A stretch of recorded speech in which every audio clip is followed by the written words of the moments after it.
I tell people, take your safe shot. Like, don't miss out Yeah. on a moment because you were so worried about adjusting your settings or capturing it super artistically. Like, these are still moments of our lives, of my kids' lives. And I don't want to like look back and be like, oh, wow, we had no pictures of that because I couldn't figure out how to get it to work. So we just had no photos. Like, I would rather pull out my phone, take a snapshot just right in photo mode, have that memory, and then get creative from there. Hey, welcome to the Beginner Photography Podcast. Today, we're learning how trusting your instincts is the best way to make your images stand out. So let's get into it. Welcome to the Beginner Photography Podcast, a weekly podcast for those who believe that moments matter most and that a beautiful photo is more than just a sum of its settings. A show for those who want to do more with the gear they have to take better photos today. And now, your host, Raymond Hatfield. Welcome back to this episode of the Beginner Photography Podcast. As always, I am your host, Raymond Hatfield, and I am super excited to be here. Today, it's a rainy summer day here in Indianapolis, and I gotta tell you, I'm not happy about it. We have been these past few weeks have been so crazy. We decided to put up a deck last year in our backyard so that we could enjoy some backyard early morning cups of coffee. Ultimately, we decided not to last year with how volatile everything was. But then this year we decided to do it, and the price of lumber has just exploded. It is so expensive. So my wife and I decided to take on a very ambitious project to put down our own paver stone patio, and I have to tell you, it's a lot of work. It is a lot of work to get done. Yesterday, I had to rent a jackhammer. I don't know if you've ever used a jackhammer, but it's a terrifying experience. Like, right as you go to turn it on for the first time, you don't know if it's just gonna like shoot up and then land on your foot and just destroy it. It's terrifying, but I'm happy to say that no destruction was done to any body parts, but just the concrete slab that we had in our backyard. But it's times like this where I wish it's times like this where it's like when I have a project that I'm working on, I focus 100% of my attention on that, which unfortunately means that for the past few weeks, I haven't really been taking many photos, but obviously still being able to do these interviews is one way that I continue to keep fresh, keep these skills going. And it gets me excited to, so that when I do shoot again, when we're finally done with putting in, I don't know, 3,700 pavers, and I finally pick up the camera again and start taking photos to really give it my all. And I'm already in it because I'm having these conversations right now and it keeps me up to date. And I know that sometimes it's not always easy to keep walking around and have that camera in your hand. Sometimes you do want to take a break. And today's episode and today's interview really kind of made me feel okay for feeling that sometimes because, as I said, I feel guilty at times that I'm not taking photos all day, every day. When you have an expensive or a nice camera, you want to take full advantage of it. And when you don't and it just sits there, you know, so I know that you're going to really enjoy this episode, especially if you have been feeling, maybe down about your photography or you haven't been shooting as much as you would like to. I just want to say that obviously continuing to listen to podcasts like this is a fantastic way to keep that going because we do have ebbs and flows, our energy ebbs and flows, and sometimes if we go a while without picking up the camera, it's hard to get back in it. But if you continue to listen to the podcast and better yourself when you do pick up that camera, you're going to be in a much better spot and you're going to be very happy that you did. So again, today's episode is one of those interviews that I truly learned a lot from this interview. One of the reasons why I started the podcast was just to hear how photographers see the world, right? I want to learn how they see the world. And I think that we uncovered a lot of that with today's guest, Anna Harvingston, who she actually was a contestant on a new photography, it's not a game show, reality show, competition show on Hulu, which you can find right now called Exposure, where they have lots of photography competitions and they're judged on their portfolio and the images that they capture, and they're given a task to a treatment to go out and capture these things, and then they're judged based on what it was that they captured. So if you're interested in learning anything about that and how that whole process works and how to kind of see your images a little bit more critically, I would say definitely check out the show, as it's going to give you some great ideas as far as like just things to look out for that maybe as a new photographer you're just kind of not blatantly aware of. You know what I mean? So again, check that out. Really fun, really engaging show. I just checked it out this past weekend, and it's engaging. It's fun. You imagine yourself in these situations, and it can be difficult, but it just gives you a whole lot more respect for those who are actually doing it and putting out the images that they do produce. So yeah, again, you're really going to enjoy this episode. But before we get on into it, I want to share with you one of my favorite photography resources, which is CloudSpot. One of the hardest things for me as a photographer when I first got started was sharing images of my photos. Oftentimes, it would be easy to go out and shoot. I really enjoyed that. I'd come back and edit. I didn't enjoy that as much, but it was still kind of fun. But then when it came time to sharing my photos, I just never did it because there was no easy way to do it. We had a Thanksgiving party at our house, again, years ago, and I took pictures of everybody who was hanging out and having fun, and it was my wife's family. And then afterward, everybody was asking me for the photos, obviously. So I sent them just a link to my Google Drive with all the photos. And I cannot tell you, like, the entire next day, so many questions from all of my wife's family of like, how do we download this? Like, why does this not look good when I put it on Facebook? The image is so small, like there's no save button because they were looking at it on their phone. Things are just not as easy to do when you're on a phone versus a computer sometimes. And immediately it became clear that like Google Drive is not made for delivering photos. So very quickly I had to find a way to be able to do that. And I've tried several different image gallery software or image gallery services for clients over the years, but I guess it's been about a year and a half now that I've been with CloudSpot, and the amount of just the ease in use with CloudSpot has been a no-brainer. Like, I'm going to continue to use CloudSpot for as long as I can imagine because they make it so easy. The galleries look absolutely gorgeous. They integrate with JPEG Mini to reduce your image file sizes. They have what's called grandma-proof downloading of your images. So literally, if you're looking for the easiest way to deliver photos, CloudSpot is it. And what's great is that it is also extremely beautiful and built by other photographers, just for you photographers. And on top of that, they also have a free plan to get you started. Fantastic stuff. So if you want to check out CloudSpot, I highly recommend that you do so. Please stop sending your photos with Google Drive or Dropbox. It's not made for that stuff. It's made for sharing files, not images. Not images. So you can learn more about CloudSpot at cloudspot.io. Again, that's cloudspot.io. You can sign up for a free account, or if you need it for professional uses, then you can sign up for one of their paid accounts, and you can use the promo code BPP60 to get 60 days for free on any plan whatsoever. And again, I truly think that the CloudSpot is one of the best investments that I've made in my business, and I know that it will be for you as well. So again, check that out, cloudspot.io, and use promo code BPP60. All right, so with that, let's go ahead and get on into today's interview with Anna Harvingston. Anna, I'm really excited to talk about the experience and the lessons that you learned as one of the 8 photographers chosen for Hulu's new photography competition show, Exposed. That had to be an amazing experience. And as I said, really looking forward to talking about that. But first, before we get there, I just really want to know, like, how did you get started in photography in the first place? When did you know that photography was going to play an important role in your life?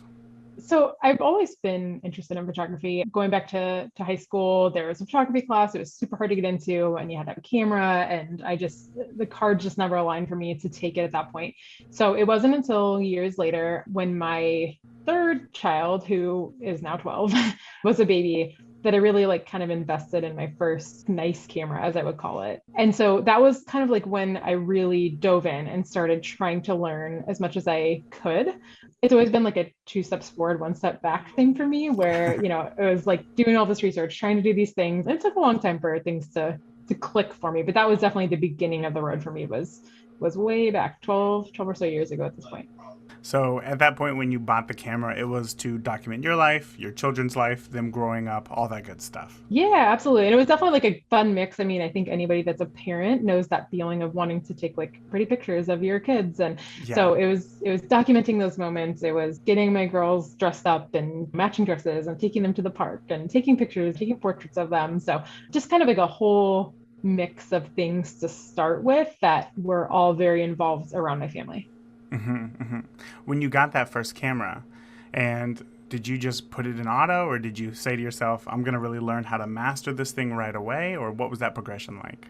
I think it was a mix. I mean, I think I started in auto, but I do remember like specifically picking out a camera. It wasn't a DSLR, but it was like a fancy looking point and shoot that you could go in and change the settings on. So I do remember playing around with some of those things and just some basic information. Oh, aperture, you open that wide and you get a shallow depth of field. So I didn't exactly know what I was doing with it, but I was trying to take advantage of some of those features for sure. So, not knowing what you were doing with all this stuff, surely there was some photos that didn't turn out the way that you had wanted. Like, what would you say was one of the biggest struggles that you faced when first learning photography?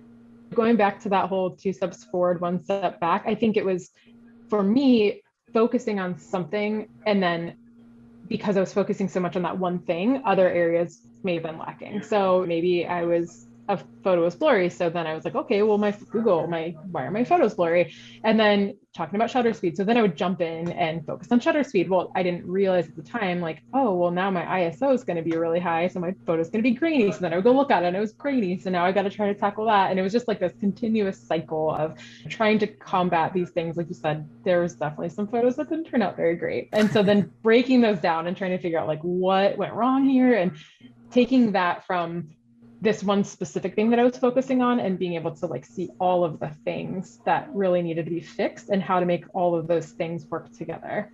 Right. That can take a while Oh, it takes a sometimes. while. Yeah. How long would you say from when you first bought that camera until you, I guess for lack of a better goalpost, like when did you start? How long did it take for you to really feel comfortable shooting in the majority of situations? Years. I mean, literally years and years.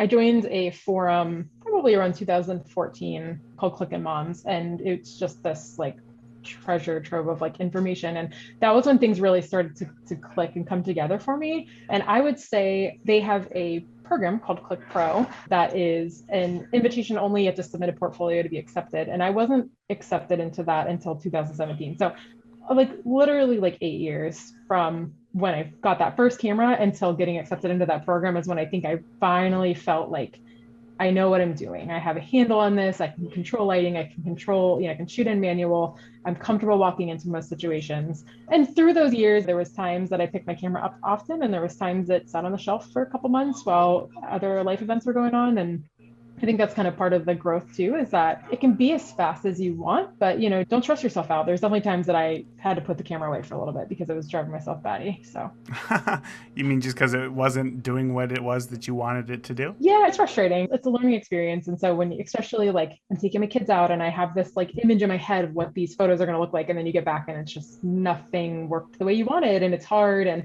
that was a learning curve for me big time. Was instead of heading out with the intention of shooting a specific thing, was stepping back a little bit and letting things kind of unfold and learning how to shoot in the environment, in the situation that is in front of you. Interesting. Obviously, that's, when you have kids, you're kind of put into those situations quite often where it's hard to plan a day and what it is that you're going to get. Yeah. So in those years leading up to, you said 2017, you were accepted as a Click and Pro, is that right? Yeah, as a Click Pro, yeah. As a Click Pro.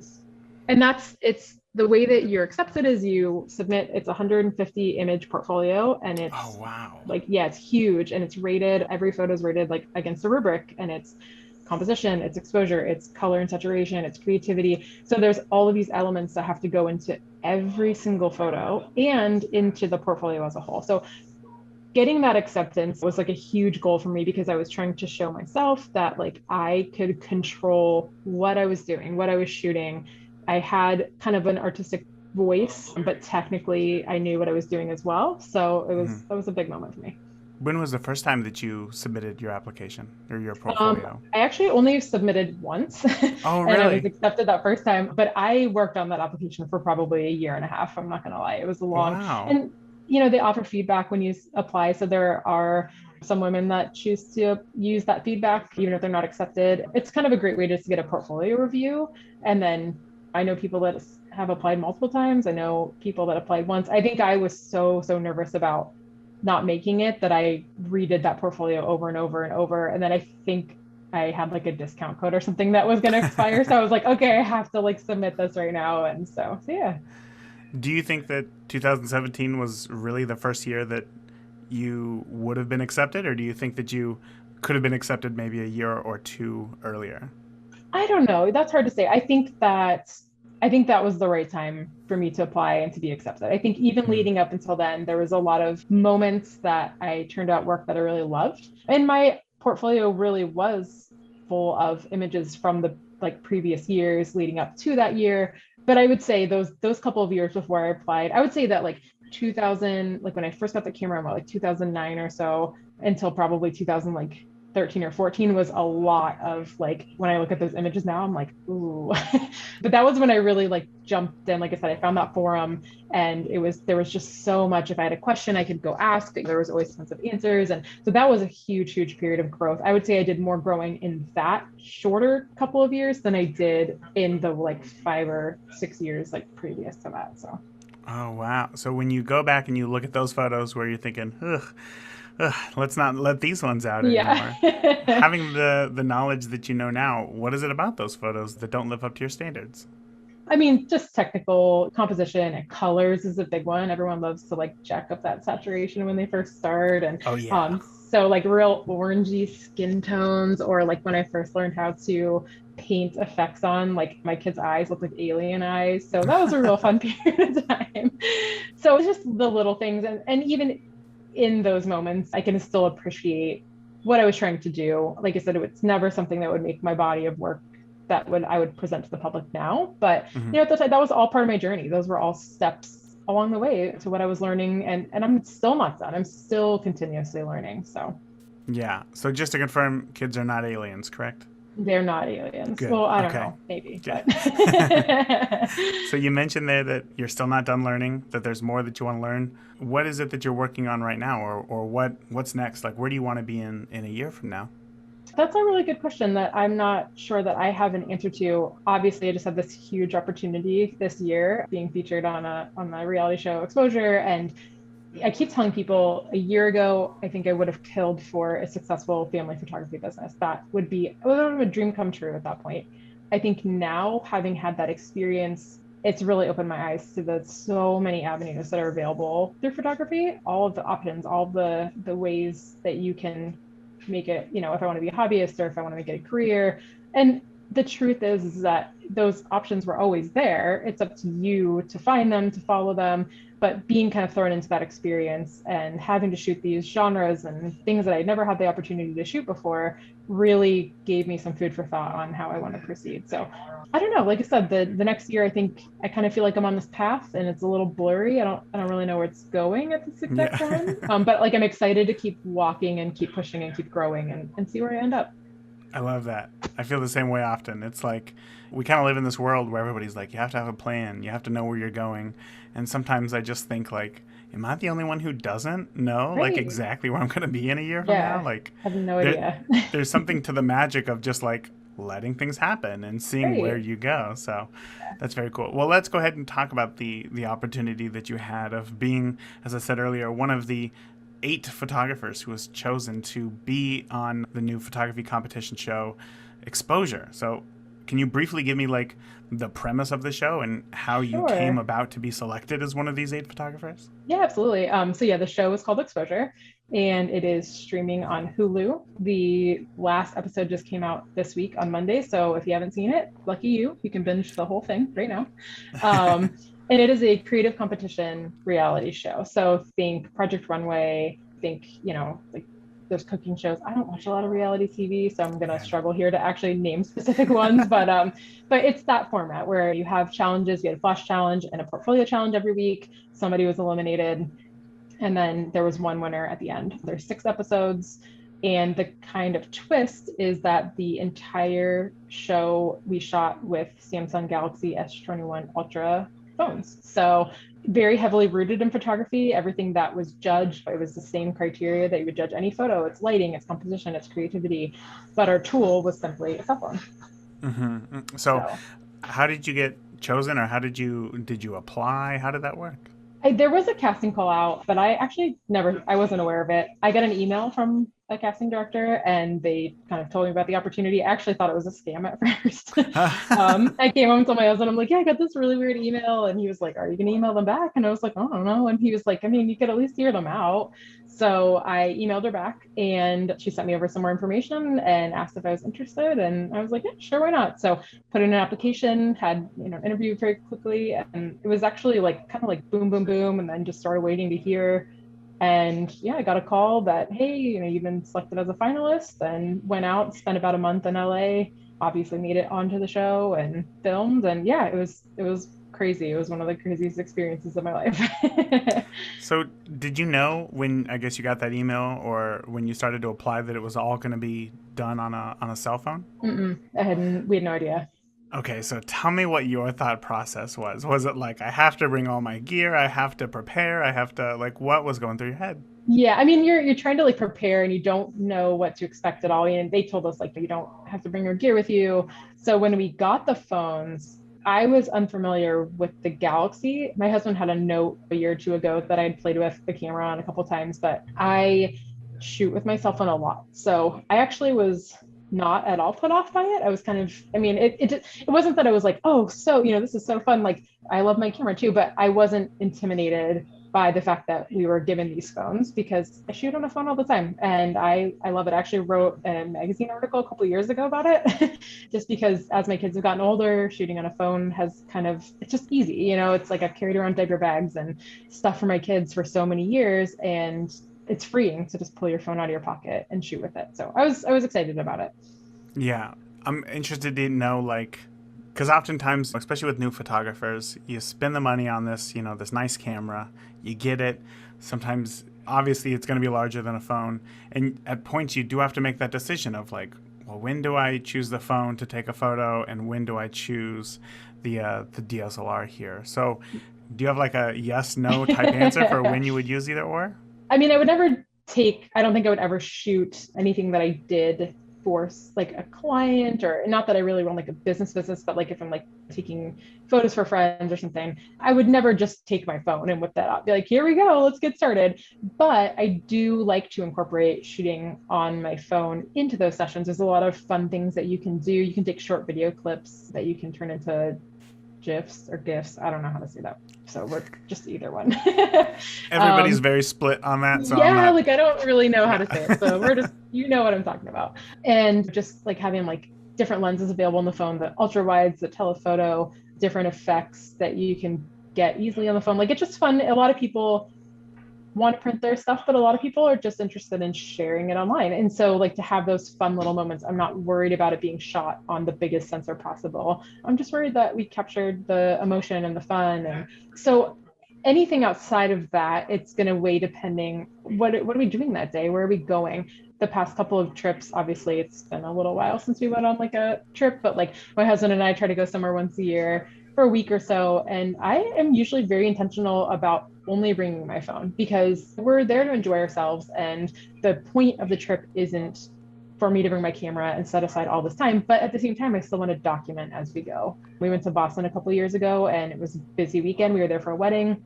That was actually probably the first time I said, like, I'm not bringing my camera. And I just shot the whole weekend on my phone. And then we had like a 2-hour plane ride back home. And it was so cool because by the time I got off the plane, I had culled all my images, edited everything. Like the whole trip was like edited. And I was like home and I was like, wow, this is like so cool. And I could just share the images like whenever I wanted to.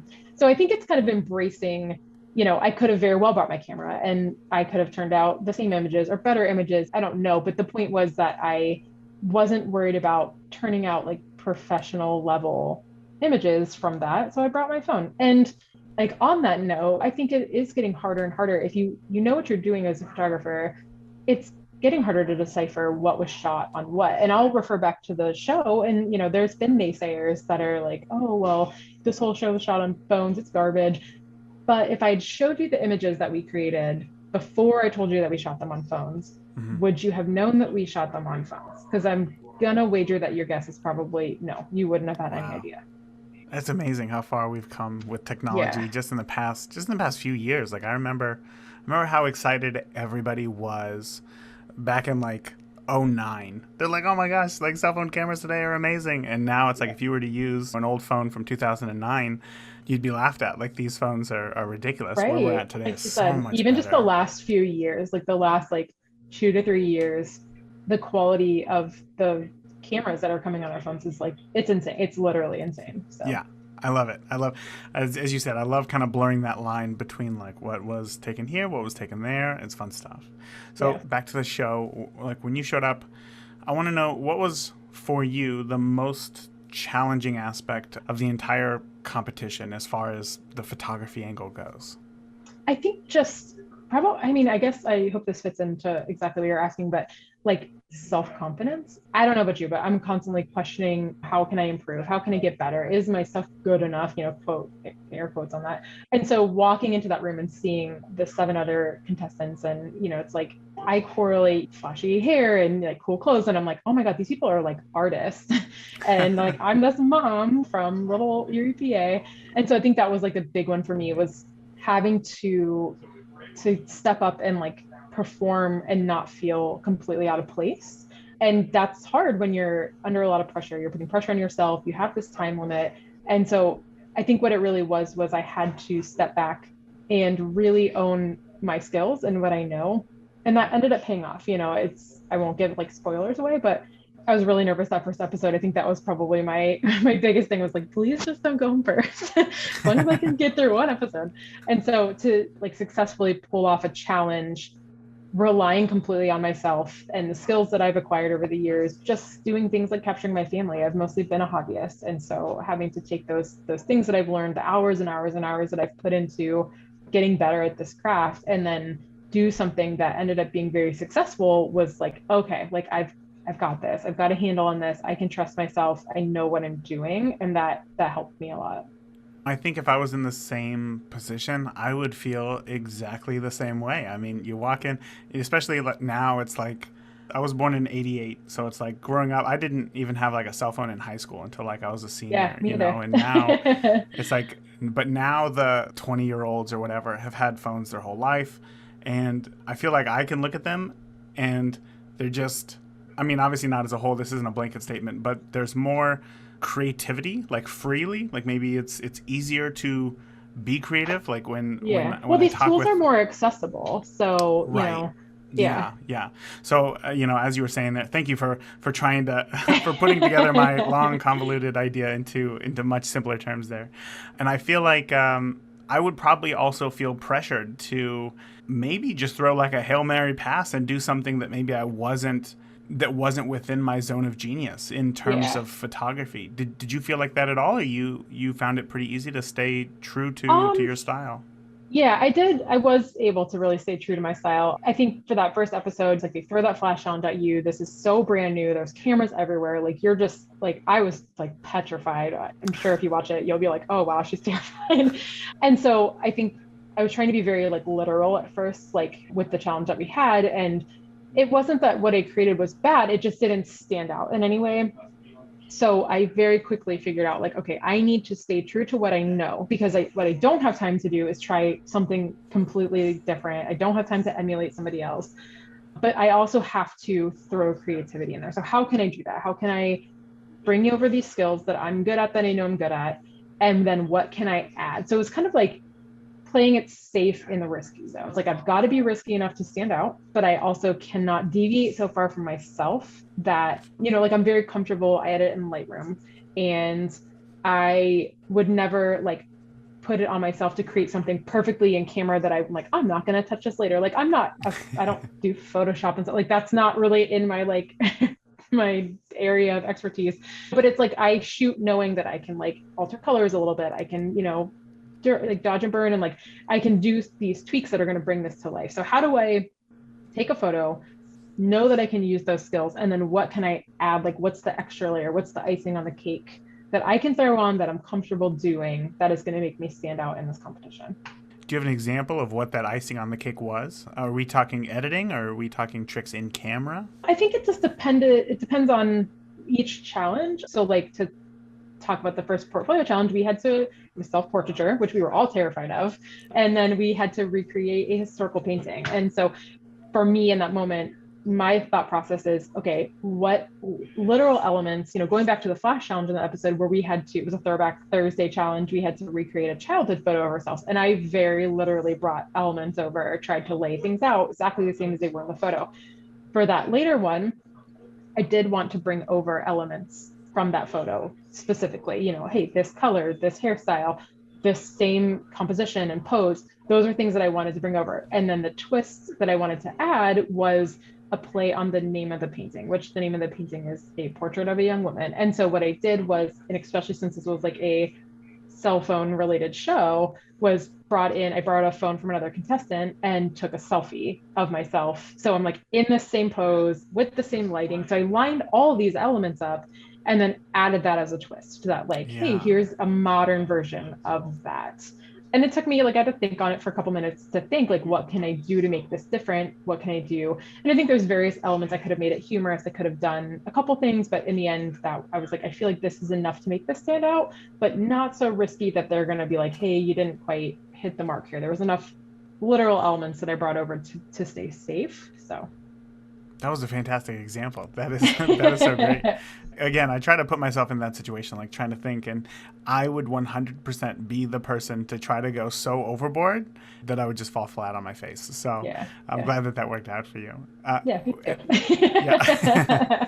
you think that your photography is going to change or evolve going forward now that the show's over?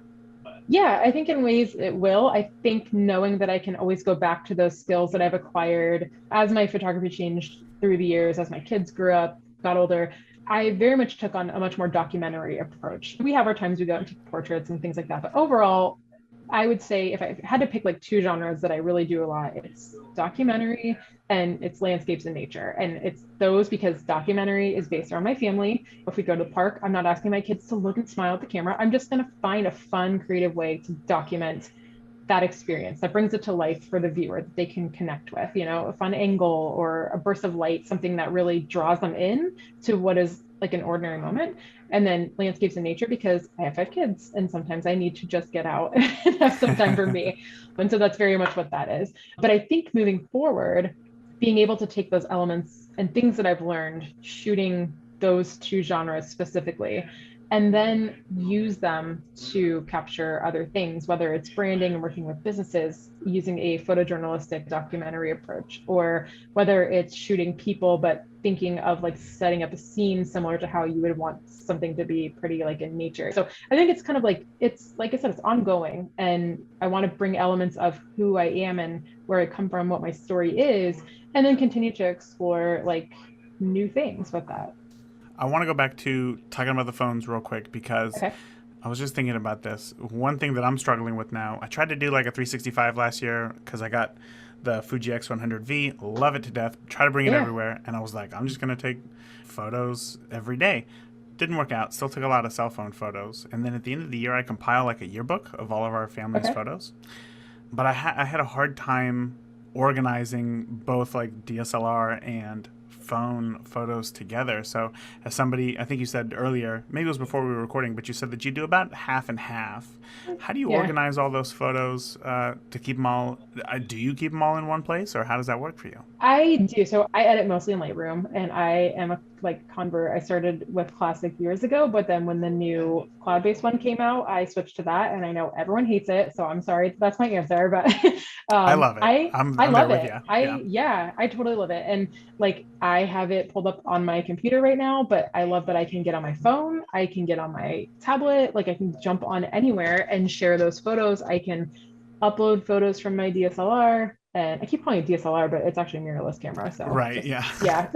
Synonymous. Yeah, but I can upload photos through my computer or wirelessly or whatever into Lightroom, and then let that sync, do its thing. And then like that night, I can just be like hanging on the couch or whatever. Or if we're driving somewhere, if my husband's driving, like I can just like pull it off my phone and just do some editing. And so it helps for two reasons. A, because all of my photos are in one place. So I'm not like, oh, I'm going to pull these photos from here and these from here. Like everything goes into Lightroom. Like everything gets touched up in there.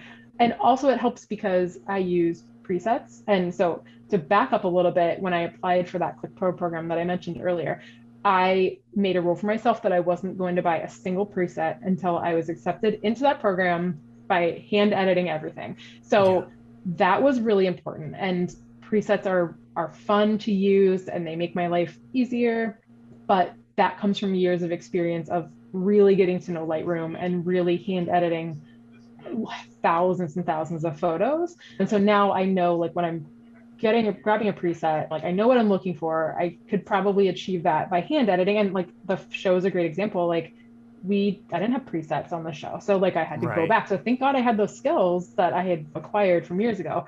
But to go back to keeping things kind of everything together and to have the same kind of like feel to all of your photos, I use the same presets on all of my photos. So I have kind of a general look I go for. I achieve that through various presets because some work in some situations and some don't. But again, years have gone into really knowing like, hey, this is what I want. I can flip through my presets, find one that matches up with that lighting, that tone, that mood, throw it on there, and then I can tweak it so that it's to my liking. And because of that, if you go on my Instagram, like I said, I don't think at first glance you probably can't tell what I shot with what because my editing is pretty much standard across the board. Yeah, that's really important. That's an important distinction there. I think that there's a lot of, I don't want to say misinformation about presets, but there's this idea that like presets are just one click and then you're done from Right. some people, Yeah. and then others are like, well, then that's cheating, like that's not actual photography. Yeah. But really, I mean, I feel the same way. It's like if you put in the work, like it can be a wonderful like base for you to either get Yeah, started, absolutely. great way to find inspiration. I love that. I had one last question I thought about shooting on a phone, and that is, we talked about how great that they've become technologically, but there are still, there's still a separation between the two. So when do you find shooting on a phone most challenging? Probably in low light conditions, but even that is changing. So I would say it's dependent, obviously, if I'm trying to capture like people doing something during low light, like that can be a challenge. And you can conquer that by embracing like motion blur if that's what you want. But also now we're finding like night mode. I just took a photo recently with my Samsung. I was out at the beach and I had like my camera set up on my tripod and was capturing just the stars and the sunset and so towards the end I actually like I didn't even have like a tripod adapter for the phone. I ended up using like some rocks and dirt and like propped the phone up like towards the sky and put it in pro mode and did like a 30-second exposure and ended up getting this like insane picture from my phone. Like when I posted it, people were like, "You took that on a phone?" And it's like I know the rules here. Like I can't hand hold this, whatever. I have to keep it still. And so I would say, like I said, it's definitely low light, but I also feel like that's changing either through being able to do things like that or just embracing. Like I said, I actually really love motion blur intentionally when it's done the right way. Yes. So that's like I'm a big fan of that. And so I think in low light, it's as long as you can. Took a picture a couple of years ago. We were down in Pittsburgh and it was like night and there was all these different colored lights kind of like bouncing from businesses onto like the wet sidewalk and people were walking in front of us. So I took this photo and it's like the legs, there's like movement in the people's legs, but then there's like all these colors coming through. Like it just ended up working out really cool. And there's no way that I could have shot that crisp and clear because it would have been so noisy from the ISO being so high, it would have been like unusable. But because I was like, okay, like this would be fun with some movement in it, it totally worked out. Right. How often would you say that you just pull out the phone and just snap a photo versus pull out the phone and use pro mode and intentionally change certain settings? Probably like 50-50. I'm a big advocate for like, I tell people, take your safe shot. Like, don't miss out Yeah. on a moment because you were so worried about adjusting your settings or capturing it super artistically. Like, these are still moments of our lives, of my kids' lives. And I don't want to like look back and be like, oh, wow, we had no pictures of that because I couldn't figure out how to get it to work. And then, so we just had no photos. Like, I would rather pull out my phone, take a snapshot, just right in photo mode, have that memory, and then get creative from there. Then go in and enter pro mode. And again, my kids have phones too. So it's like, it's not even just on me anymore. Not all my kids, but like my older kids have phones. So like they're also doing the same thing and documenting. And so sometimes it allows me to kind of be a little bit more creative because I know like as a family, we're kind of all documenting these moments. And I'm the one who's allowed to like stop and slow down a little bit and get a little bit more creative. But it's Oh, fun to see very my cool. kids do that too. So like they kind of Yeah. pick that up from me, I guess. it's like one of the reasons why I love having a second shooter at a wedding is like I just tell them, you just get all the safe shots, like just Right. get all those. Yep. I'm just gonna go over here and do Hmm. whatever I want, and Absolutely. that can be more fun. That's awesome. Yeah. So when I was on your website, I was doing a little digging, doing a little Hmm. searching, wanted to learn as much as I could about you and your photography. It says on your website that your photography is described as clean, intentional, and cerebral. Hmm. Can you break down kind of those elements and how do they go into creating a photo for you? Yeah. So, I mean, clean, I feel like overall, I want my work, I mean, like I want it to be colorful. I want it to be kind of crisp, clear. I don't want it to feel like too heavy-handed with editing. I want the colors to feel natural and normal and then presented in a way that's like eye-catching and pleasing. And so, like I said, I don't know how to explain it. Like I'm not like lots of noise. I'm not super like matte. Like I just want everything that I present to be presented in this like clean, clear, beautiful way, especially because like I go back a lot to like life's hard. We have like a lot of moments in life, and what I don't want is to present it in a fake way. I don't want these moments to feel forced. I don't want them to feel like social media in general has this way of presenting. We always say it's like, oh, it's the highlight reel, right? Like it's the best of everyone's lives. And like then the real part is like hidden behind that. And so what I want to do is take these mundane moments and share them that people can look and say, oh yeah, like I take my kids to the park too. Oh, we go to the beach. I know what that feels like. I know what that moment plays out like. I can see it in my head. And so I don't want to present it in such a way that it's so far away from reality that it feels fake. So I think that's where like the clean kind of aspect comes from. Like I said, just keeping things kind of like simplified as much as I can. And then was it clean? What was the second one? I can't even Intentional. remember. But before we Intentional. get That was into it. the Yeah. intentional, Yeah. I want to clarify something. When it comes Yeah. to clean, are we talking within the edit or is this compositionally? How so?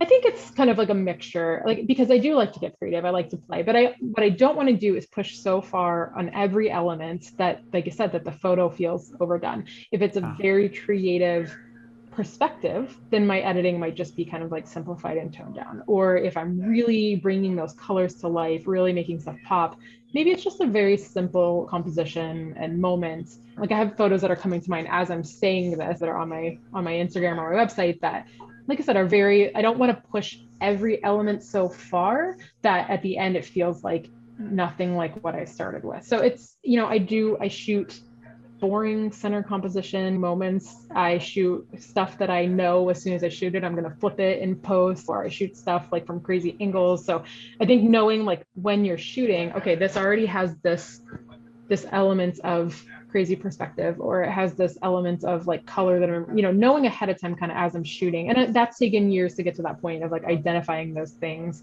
as I'm shooting. But I almost always like when I head into the edit, I know sort of what direction I want to go in based on how I shot it to begin with. okay, okay. So then what about, let's keep moving on to intentional. What does Yeah. intentional mean So for you? intentional for me means that I kind of touched on it a little bit there, but I want things to feel like they have a purpose. Like I want, whether it's emotion, whether it's color. So I have this like thing I do in my head where I rank stuff. So I'll kind of look at my photos and like I just mentioned, I'll have something in mind that is like the number one. What is the thing about this image that I love? So is it the emotion? Is it the connection between the subjects? Is it the colors? Is it the lighting? It's like pick an element that's like kind of like the star of the show. And then everybody else is like supporting cast. And so it's like you kind of like rank these, or I rank these things and like by importance. If I shot this image because I was drawn to the light, the last thing I want to do is like worry so much about the colors or composition that like the light element of the photo is lost. Like that was the whole reason I took it. You get what I'm saying? Hmm. So like Yeah. so then I kind of like have this like internal ranking system where I like, what was the intent behind this image? Why did I shoot this image? What drew me to this image? And like I said, that answer can vary. I don't have one thing that I shoot. I like to shoot a lot of things. I like to shoot my kids. I like to shoot flowers. I like to shoot boring stuff in our house. But there's always an intent and a reason that I was like drawn to capturing that moment, or why I chose to capture it in a certain way. So that's the intent behind it, is what, like I said, what is this, the star of the show, this image, and how do I bring that to life using kind of like supporting elements? What is the star of the show in this image? Where did you learn this? This isn't in your first camera manual when you first get a camera. I would say Yeah. that typically photographers wouldn't even think about this for years. So where Yeah. did this come about for you? I feel like it's been the last couple of years that it really clicked. Probably when I first started editing that Click Pro portfolio, to be honest, but I don't think that I knew how to put it into words at that point, why I was doing what I was doing. And that's kind of like the way I found to describe it after some time thinking, is that that's what it is for me. It's deciding, there's lots of moments that I'm drawn to shoot. And so why am I drawn to shoot those? And so like I said, I feel like it's been a process for a while, but I think I've really only learned how to put that process into words more recently to kind of get other people to see it from the same way. So I feel like I try to do something like similar to that, but it's only when something stands out as the star of the show. Very rarely do I ask myself that question all the time, but I think I'm going to try to incorporate that more into my work, because it can only help, right? Like it can only make you and it's more always a intentional. balance. Yeah, you know what I mean? Like sometimes there's like this huge meme celebrity, but like sometimes it's like a couple things that are going on. And so kind of like ranking those things, like I said, like if it's the light, then like don't lose sight of that. Don't change the lighting in your post editing so much that that element is gone. So then let me ask you a question, because I was thinking about a photo that I saw on your Instagram, and it's of a skateboarder, foreground, he's out of focus, but in the background is like one of his friends, I believe, watching him skating. So in a situation like that, like when you're taking the photo, is that immediately to you like that's the star of the show? Like his buddy watching him skating is the star of the show here? So this is like really good example of like assessing your shooting conditions. And my daughter and I were over in Cleveland for the day, and it was like sunset practically. Like the light was actually really, really low. That we had no like direct light at that point. So I was kind of pushing. I shot that on my phone, and I was really pushing it like to the max. So the intent started with capturing the skateboarders, and I have like a whole series of those guys skateboarding that I have them in focus. Some will have the guys in the background, some don't. But I think that as I captured those last couple ones and I got in close, I had like, so on the Samsung, you can turn on like tracking, so it'll like focus track. But because I was in so close to them, I know it's cool, because I was in so close to them, and because the light was low and he was moving so quickly, the phone it was kind of like a happy accident that it like went and grabbed the guy in the back instead. And so at first I'm like, this is trash. But then as I kind of like looked at it longer, because that's kind of like my mental, what I do is like, I'm trying to now evaluate this image. And some images immediately you're just like, this is nothing. You know what I mean? There's nothing salvageable about this. But with that series, I was kind of like, okay, well, the guys in the back are in focus. Maybe there's something to be done here with one of these. Because I had probably 5 or 6 altogether that I had shot of various skateboarders coming up. And so because of my trying to capture the one guy in the middle of a trick, I realized that he was like perfectly framing the guy behind him. And so that was when I knew like, okay, that's the story here. Like what is going, lay this out, break it down. Like what's going to draw you in initially? It's the guy doing the trick. But then very quickly you're like, oh, this guy's like blurry. But then you also catch that the clear background shows like perfectly framed, like I think almost in like a triangle shape, which is a huge eye grabber in photography, his friend in the background. So now it turns from a sports action shot into a storytelling image. And so like being able to break those things down, and especially when you're shooting on the fly like that, like they were strangers. I stopped and was like, hey, can I take some pictures of you? I promise I'm not a weirdo, and so I was already kind of like in a weird situation with it. And then so to stop and like break down all the images, I never just go in thinking, oh, I'm just going to grab this one. Sometimes I'll shoot things and I'll know like, oh, I'm going to love this. I'm going to go specifically look for this later. But in that moment of like storytelling and documenting, I think being able to like really assess every image and then see, sometimes there are happy accidents, and sometimes the happy accidents are because you set yourself up for that in a sense. And sometimes they just kind of happen, but like embrace those and then learn from them as well. Like that's something that I would shoot ordinarily anyway. Say that I had my big camera there, like setting your story up like that to frame and using layers, that's all things that go into photography. And so like I said, in that instance it worked out a little backwards for me, but because I could still identify those elements of the frame and know that that was something that I've used before and I'll use again, it ended up working out really well. I don't even think that we have to go into the cerebral aspect of your photography because you pretty much just laid it out right there. Yeah. The whole thought process. But I guess before I move on, is there anything else to that, to the cerebral aspect that you do want to touch on? No, I think, like you said, it really kind of laid a lot of it out. I think those three elements really work well together. And it's Yeah. kind of knowing your skills, knowing what you're shooting, being able to really just pick apart stuff and be intentional, be literal, but also be creative at the same time. Right. Okay. Well, I know that we're getting to the end of our time here, but I want to ask you if you could go back in time, right? 14 years ago. Was it 14, 12 years ago when you first Yeah, got 12, 13, somewhere. okay, 12 years ago when you first got your camera. If you could tell yourself anything in that moment about photography, obviously, maybe not Yeah. stocks, just photography, what would it be? It's probably a super cliche answer, but just keep doing what I was doing, because it's because of making those choices, even along the road. I think I had a tendency to question myself, like, why am I doing this? Is it even important? Why does it matter? But then really, like, you get years later and you're like, no, like, I'm glad I pushed myself. And I'm also glad that I gave myself breaks when I needed it, because I like to pick up hobbies and then like drop them really, really quick. I'm like a serial hobbyist.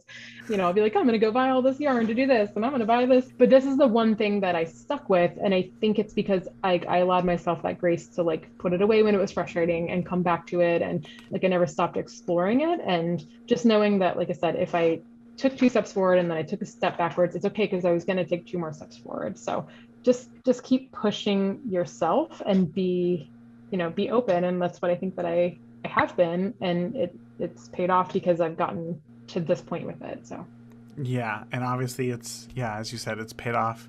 You've gotten quite a bit of recognition. Your photos are, I mean, it's always interesting when I think about like family photos. I think we as photographers just want to take the best photos possible. And just recently, my mom sent me a box of my dad's like old photos that he had like from the 70s. And I mean, these things yeah, are, it's like trash, right? Like these are yeah, just, there's nothing good compositionally, exposure wise in any of these photos. And yet to me, like they mean a lot. Like these are right, wonderful photos. yeah. And when it comes to like as a family photographers taking photos of our children, I think that sometimes we put a lot of weight on ourselves as far as like creating the best photo, when at the end of the day, like I think you said earlier, like just get the safe shot. It's better to Right, have yeah, something yeah. than nothing. Because I have the And same thing. I have a basement yeah. full of photos from my grandma. My grandma had a disposable camera in her hand 24/7. Like, Oh I no. mean, literally, even up until she passed away a couple years ago, like she was like so upset when like Walmart stopped carrying them for a while. I'm like, she always had one. And so yeah, like I always say, like I have this huge gift from her that is my childhood and like parts of my life, like so heavily documented. And they're not perfect. There's some that are just, the colors are weird or the lighting is terrible, but like it doesn't matter, because sentimentally they mean a lot to me. And so yeah, I do try to remember that when I'm taking pictures of our family and our kids, that not every photo has to be perfect, but like not every photo has to go on Instagram either. Like these are just Yeah. like personal memories. So like no, find the boundary and make sure that you don't look at photography as a whole as only an artistic creative outlet, and know that like, hey, at the base of it, it still is just here to like document whatever you want. And so don't be afraid to, yeah, just take photos that don't have to go anywhere, but that you have. So I don't think that I could have ended it any better than that.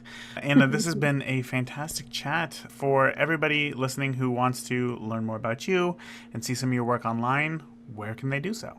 yeah, I am on Instagram. My Instagram username is at Anna Margaret Photos. You can also just look up Anna Hartfixon on Instagram or Facebook. You'll find both my pages. And I also have a website. It's www.annahartfixon.com. Perfect. Of course, I'm going to link to all those things in the show notes so that if anybody's driving right now, they don't have to stop and pull over, get a post-it note or Try to something. figure out how to spell that name. Yeah, exactly. So yeah, like I said, I'll put those all in the show notes. And again, thank you so much for coming on, sharing your wisdom, your expertise, and your experiences, your unique Yeah. experiences. And I look forward to keeping up with you in the future. So thank you. Thank you so much for having me. I had a great time. I told you earlier how much I love to have these types of interviews while I'm not shooting as much as I am. But what was so cool to hear, I think for me, my biggest takeaway from this episode with Anna was just When you're in a very high pressure situation, which is going to vary for everybody. If you're brand new to photography, maybe the first time somebody steps in front of your camera or asks you to take photos of them, that's going to be your high pressure situation. Years later, it might be you being on a competition game show. But whatever the case is, whenever you're in that high pressure situation, don't do what I said that I would do, which is just throw a Hail Mary pass and just try to do something over the top creative, over the top inventive and brand new and something that you've never tried before, because you don't have time for that. They clearly asked you for photos for one reason or another, and it's because they liked your work that they saw of yours. So don't try something new. Stick to what you know. And then maybe experiment 5 or 10% of that. Push yourself just a little bit, but don't try to reinvent the wheel. Don't try to reinvent the wheel. So yeah, I would love to know your biggest takeaway from this episode with Anna. This was such a fun conversation. You can share your biggest takeaway in the Beginner Photography Podcast Facebook community on Facebook, obviously, which you can find just by searching for Beginner Photography Podcast. You'll find it there. Come on, join in the conversation. And yeah, I'd love to have you in there, hang out, and share some photos, ask some questions. So that is it. Until next week, get out, shoot as much as you can, stay safe, and I love you all. Thank you for listening to the Beginner Photography Podcast. If you enjoy the show, consider leaving a review in iTunes. Keep shooting, and we'll see you next week.